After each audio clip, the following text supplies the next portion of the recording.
저는 암으로 다시 태어난 사람 같아요. 내가 어차피 이런 뷰티업에 예쁜 사람을 더 예쁘게 해주는 일인데, 아니 마음이 힘든 사람들한테 조금이나마 계기가 됐으면 좋겠다. 그분들을 위로하면서 저도 그때가 항암 2차, 3차였거든요. 제가 위로를 받으려고 이 일을 했던 것 같아요. 너무 두려워가지고. 저는 내일 죽어도 아깝지 않을 정도로 살아요.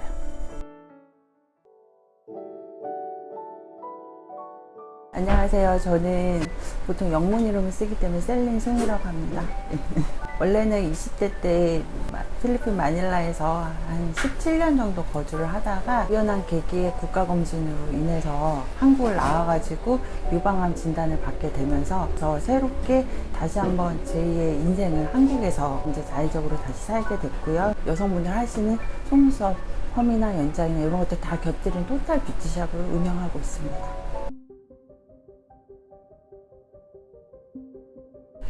2019년도 9월에 국가검진을 하고 10월 8일경에 이제 진단 통보를 받았고요. 왼쪽 가슴에 한 1.5cm 정도 되는 치민성 유관암이라 그래가지고 저는 사이즈로는 1기라고 하더라고요.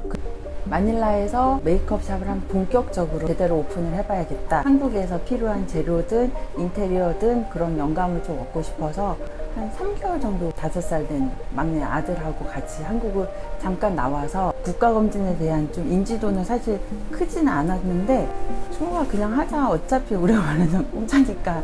그래서 같이 가게 됐는데 엄청 체계적으로 많이 해주시더라고요. 진단비도 얼마나 나올까? 그리고 혹시나 걸리면 내가 모든 계획하는 거 이런 것들 어떡하지? 그랬는데 사람이 이상하게 나쁜 거는 좀 이렇게 감이 또 잘 맞더라고요. 진단 받는데 그 초음파 이렇게 하시는데 뭔가 모르게 저만 좀 오래 보시더라고요. 그때 바로 알았어요. 생각도 많고 고민도 많고 스트레스 지수가 되게 높은 사람인데 뭔가 현실에 바로 적응하는 스타일이라 머릿속에 막 탁탁탁 정리를 하기 시작했던 것 같아요. 하루 만에. 또 남들은 진단받으면 막 눈물이 난다는데 울컥은 했지만 바로 정신이 들더라고요.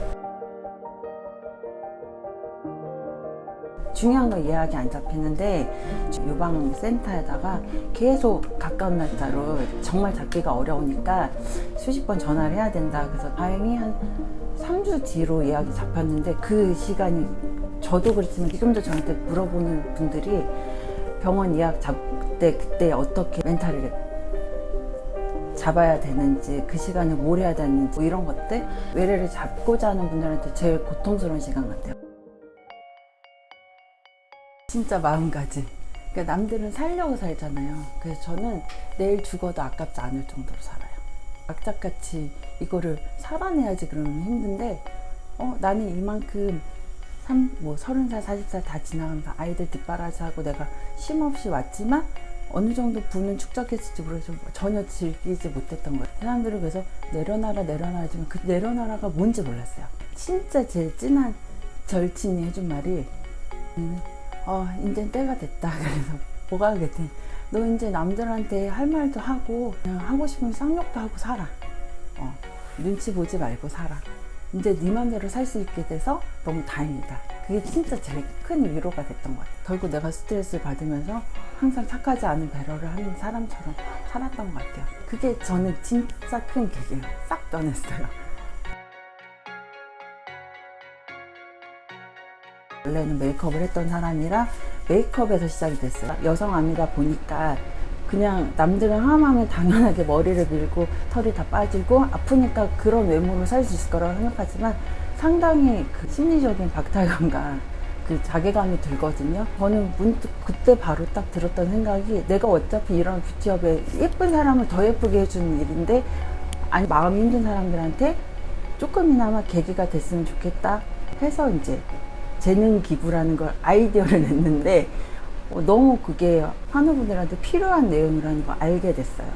저희도 할아버지가 60세 정도 됐을 때 폐암으로 돌아가셔서 사람이 암에 걸리면 마르고 인상이 변하고 되게 좀 내 의지와 상관없이 진짜 쾌쾌해 보이는 그런 느낌이구나. 그리고 연세 들어서 아프셨기 때문에 그런 모습이 항상 상상을 했는데 암병동 갔더니 아니나 다를까 다 그러더라고요. 다들 이렇게 너무 무서워 보이는 외모랑 뭔가 이렇게 지금 내 몸이 아파 죽겠는데 뭘 관리를 해. 그랬는데 저는 그나마 조금 일기 없고 활동하는 데는 크게 지장이 없어서 제가 나중에 다시 일상을 돌아가려면 내 마음이나 그 외모에 대한 거를 조금 신경을 써야겠다라는 계기가 있었고, 그래서 재능 기부로 재료비 정도를 주시던지 아니면 그냥 사연을 주시면은 하겠다. 뭐 아무나 다 할 수는 없으니까. 그래서 제 나름대로는 또 예쁘게 잘 됐던 것 같아요. 처음에는 그냥 가볍게 제가 일하는 곳에서 오셔서 차 한잔하고 우리끼리 이야기 좀 해요라고 시작을 했다가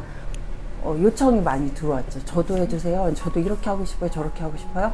제가 원래는 비용이 없었는데 나중에는 이렇게 먹을 것들을 사오시고 막 이렇게 하면서 서로 교류들이 많아져서 한 번 오시다 두 번 오시다 하루에는 막 10분씩도 오시고 그랬거든요. 그래서 우리끼리 앉아서 얘기 나누고. 그래서 제가 그때는 눈썹 문신을 예쁘게 해줘야겠다. 이분들을 뭐 해줘야겠다. 그게 사실은 목적이었지만 막상 와서는 한 20-30분은 그냥 손잡고 계속 같이 울어주거나 얘기하는 것들, 그분들을 위로하면서 저도 그때가 항암 2차, 3차였거든요.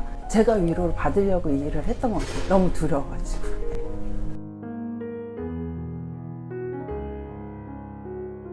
어느 정도 치료가 다 끝났거나 아니면 치료 전인데 내가 스스로 너무 막 외모에 대해서 스트레스를 많이 받으시거나 그런 분들 위주로 해서 제가 선별해서 오시라고 했는데, 와서는 대부분 눈썹 때문에 왔는데 30-40분 거의 저랑 그 아픈 얘기 하면서 서로 위로받고 매달 하게 됐어요. 매달 무조건 3명. 좀 제가 여유 있을 땐 5명. 그런 식으로. 이게 보통은 1차가 있고 한 달 뒤면 리터치라는 걸 해야 되는데, 항암을 하고 뭐라고 하면 시기가 늘어날 수밖에 없어요. 제가 항상 하는 분한테 저는 리터치 혜택을 드립니다. 1년 안에 아무 때나 오세요. 그때는 지워지든 뭐 있든 없든 제가 다시 한번 해드려요. 그래서 제 말은 그만큼 그냥 서로 배려하고 편하게 하자는 뜻이었거든요. 그 중에서 또 어떤 분 사연 중에 좀 마음이 아팠던 건, 어느 샵을 문의했는데 아무도 안 받아줘요. 왜? 그랬더니 일단은 병에 대해서 잘 모르니까, 눈썹이 없는 사람은 안 해봐서, 아니면 혹시 잘못 건드려서 아픈 사람은 감염이 쉽게 되지 않을까? 일단은 다들 그냥 무슨 암 환자를 기피하는, 그래서 거기 좀 화가 나고 좀 안타깝기도 해서 그때 제가 카페나 이런 데 알렸죠. 저 괜찮은 시기에 환자 컨디션만 좋으면 전혀 문제가 되지 않는다. 재능 기부가 한 1년 정도 이어지고, 지금은 제가 재능 기부를 하고 있진 않지만 지금도 여전히 저는 카페를 통해서 오신 분들한테는 지금도 해요. 저를 재능 기부 돈 안 받고도 하는데 저는 그런 거 아깝지가 않아요. 그분들이 저를 한국에 다시 와서 자리 잡고 제가 이 일에 자부심을 느끼면서 어떻게 보면 저도 살아야 되기 때문에 생계로서 이어질 수 있게끔 만들어준 계기여서 저는 암으로 다시 태어난 사람 같아요. 제가 제 일기가 있는데 다시 태어난 한 살에 너무 감사하다고 하거든요. 마음가짐이나 몸이 다시 다 재정비된 계기. 내가 정말 필요할 때 언제든지 내 옆에 누군가가 있을 거, 단 한 명이라도 내가 필요한 시간에 내가 필요한 질문을 해서 그냥 뻔한 거라도 그래도 누군가 답해주는 거. 옆에 남편이나 아이들이나 뭐 가족들이 해줄 것 같지만 오히려 그런 분들은 무심하거나 조심스러워서 말을 잘 못해요. 우리끼리 그냥 아무 말도 막 해도 되는 거. 우리만 아는 뭔가 전월 같은 게 생긴다니까요. 시간이 지나면 반 전문가들이 돼요. 어떤 분은 위로 담당이 있고요. 어떤 분은 정보 담당이 있고, 어떤 분은 음식 담당이 있어요. 한테 정보를 들었으면 내가 반대로 알려주는 약간 좀 그런 것도 생기죠.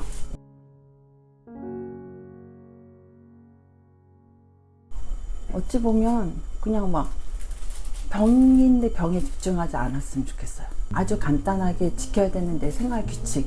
분명히 아프기 전보다는 조금 더 관리해야 되는 거 맞는데, 예전에는 그냥 냉수 벌컥벌컥 마셨으면 그냥 요즘에는 그냥 정수라도 먹자. 아니면 더 따뜻하면 먹자. 남들 그냥 한 겹 입을 때 2겹 입자. 그 남들 3천 먹을 때 난 망고 걷자. 그런 거를 실천하는 게 더 중요하지, 먹지 말아야 되는 유제품 먹어서 어떻게 되는 거 아니야? 그럼 그때부터 마음의 지옥이 오는 거기 때문에 특히 먹는 거에 그렇게 막 집중 안 했으면 좋겠고, 그때는 그들의 삶이 있고 나는 내 삶이 있고 그냥 정말 나한테만 집중했으면 좋겠어요. 그래도 돼요. 제가 생계로 해서 돈을 버는 건 버는 거지만 제가 할 수 있는 데까지 재능 기부하면서 이 사업대로 좀 키워 나가야죠. 왜냐면 아직까지는 큰아이도 대학에 가야 되고, 막내아이 그때 5살짜리 아이가 원래 한국말 한마디도 못하던 애가 여기 와서 초등학교를 들어가고 지금 이제 4학년이 돼요, 올해. 그러다 보니까 저도 이제 생계를 위해서 돈을 벌어야 되지만, 돈이 아니라 다행히 저는 제가 좋아하는 일을 하면서 조금 제가 나중에는 이런 기부까지 할 수 있는 일이기 때문에 돈으로는 못하지만은 언제든지 제가 미용적으로나 뷰티 쪽으로는 재능 기부를 하면서 살아야겠다. 네, 그 생각하고 있습니다.